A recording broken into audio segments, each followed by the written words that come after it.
दोस्तों, मैं Khalid Khan, district vice president Babarpur जिला कांग्रेस कमेटी।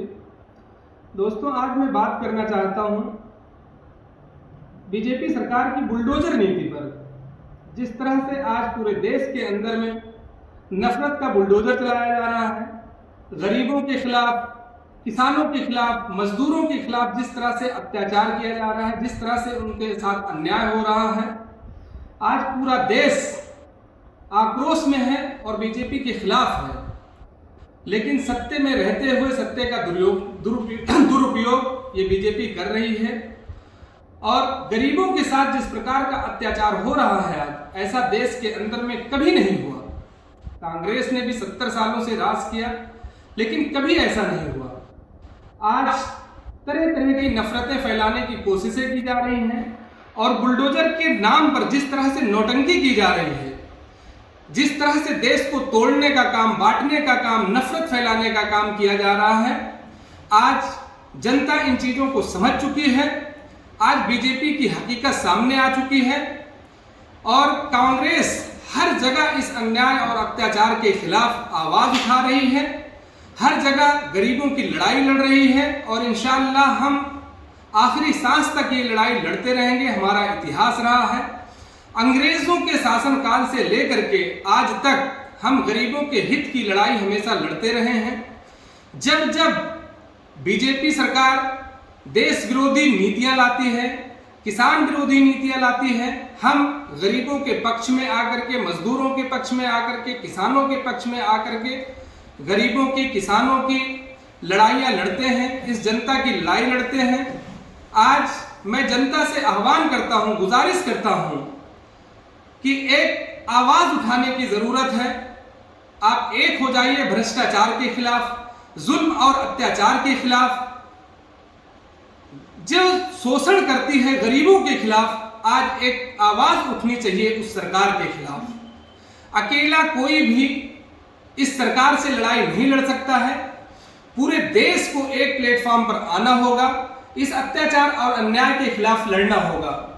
आज देख लीजिए आप, दिल्ली के अंदर में जिस तरह से गरीबों पर, मजदूरों के घरों पर बुलडोजर चलाया जा रहा है, अतिक्रमण के नाम पर एंटी इंक्रोचमेंट ड्राइव जो चलाई जा रही है। आज बीजेपी से पूछिए कि 15 साल से एमसीडी में इनकी सरकार रही, ये इंक्रोचमेंट कैसे हुए?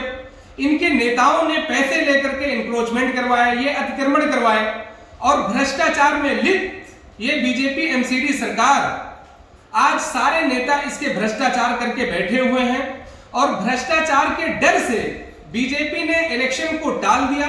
एमसीडी का इलेक्शन आज होना था, इन्होंने उसको पोस्टपोन कर दिया। पता नहीं 1 साल के लिए पोस्टपोन कर दिया, 2 साल के लिए कर दिया, या कब तक ये इलेक्शन करवाएंगे। आज ये नफरत फैला करके हिंदू मुसलमान के नाम पर, मस्जिद मंदिर के नाम पर जिस तरह से ये नफरत फैला रहे हैं, एक माहौल बना रहे हैं, ये हार जाने के डर से आज नफरत फैला करके अपना माहौल बनाने का प्रयास कर रहे हैं। और जब तक ये इलेक्शन यहां नहीं करवाएंगे, जब तक पूरी तरीके से इनका माहौल नहीं बन जाएगा, जब तक देश का बंटवारा नहीं कर देंगे, इस देश को तोड़ने का, बांटने का, काटने का काम जिस प्रकार से बीजेपी कर रही है, जनता इन चीजों को समझ चुकी है।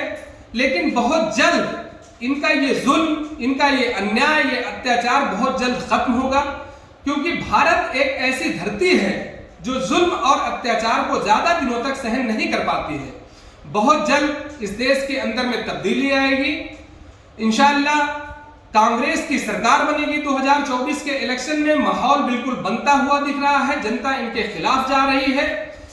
ये जब जब कांग्रेस को कमजोर करने की कोशिशें की गई है, चाहे ये हमारे देश में रह करके अंग्रेजों की गुलामी करने वाले लोगों ने कांग्रेस को तोड़ने का काम किया है, या अंग्रेजों ने कांग्रेस को तोड़ने का काम किया है, जब जब कांग्रेस को कमजोर करने की कोशिशें की गई है, कांग्रेस दोबारा से और भी ताकत के साथ सरकार में वापसी करती है और फिर से ये वापसी करेगी इंशाअल्लाह। और इस देश के अंदर में फिर से एक रोशनी पैदा होगी। जिस तरह से खुशहाली की जिंदगी लोग जीते थे, चैन और अमन था, एकता और अखंडता बरकरार थी, उसी तरीके से फिर से यहाँ पर एक सुकून आएगा, चैनो अमन कायम होगा, खुशहाली आएगी, कामयाबी आएगी।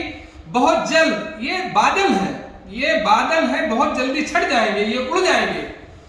कांग्रेस सूरज है, जिस तरह से सूरज पूरे दुनिया को रोशनी देता है, इसी तरीके से कांग्रेस पूरे भारत को रोशनी देने का काम करती है। एक बार राष्ट्रीय पटल पर, अंतरराष्ट्रीय पटल पर फिर से कांग्रेस उभरेगी और अंतरराष्ट्रीय पटल पर रोशनी पैदा करेगी। हर घर में खुशियां आएंगी, हर घर में रोजगार होगा, व्यापार होगा।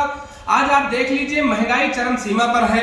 आज बुलडोजर चलना चाहिए महंगाई के खिलाफ, आज बुलडोजर चलना चाहिए बेरोजगारी के खिलाफ, आज बुलडोजर चलना चाहिए उन नीतियों पर जिसने व्यापार खत्म कर दिया है, रोजगार खत्म कर दिया है। आज देख लीजिए, पेट्रोल डीजल 100 के पार हो चुके हैं, रसोई गैस के क्या हाल हैं, घरों में इस्तेमाल की जाने वाली जितनी भी चीजें हैं सबकी कीमतें डबल हो चुकी हैं। उस पर सरकार एक बार भी बोलने को नहीं तैयार है। एक रामदेव बाबा जो ये कहा करते थे कि आपको पेट्रोल 70 रुपए में चाहिए या 35 रुपए में चाहिए, आज उनको आप बोलते हुए नहीं देखेंगे, ना पेट्रोल के ऊपर, ना किसी भी वस्तुओं की महंगाई के ऊपर। एक जो स्मृति ईरानी हुआ करती थी, वो कहा करती थी कि रसोई गैस के लिए दुनिया भर के ड्रामे किया करती थी। आज उनको सामने आना चाहिए और कहना चाहिए कि गैस भी कभी सस्ती थी। आज वो बोलने को नहीं तैयार है। तो मेरे कहने का मतलब यह है कि बीजेपी टोटल इस देश के अंदर में they are spreading hate and animosity in the whole country, and on the basis of that they are ruling the country.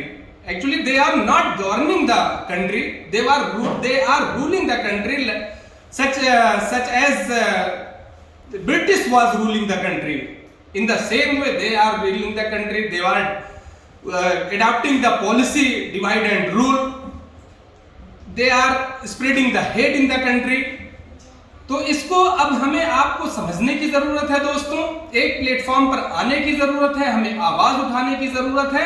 लोकतंत्र में सबसे बड़ा हथियार जो होता है वो हमारी आपकी आवाज होती है। हम सबको मिलकर के आवाज उठानी होगी और एक बार इंशाअल्लाह कांग्रेस की सरकार इस देश में बनते ही दोबारा से खुशहाली और चैनो अमन कायम हो जाएगा।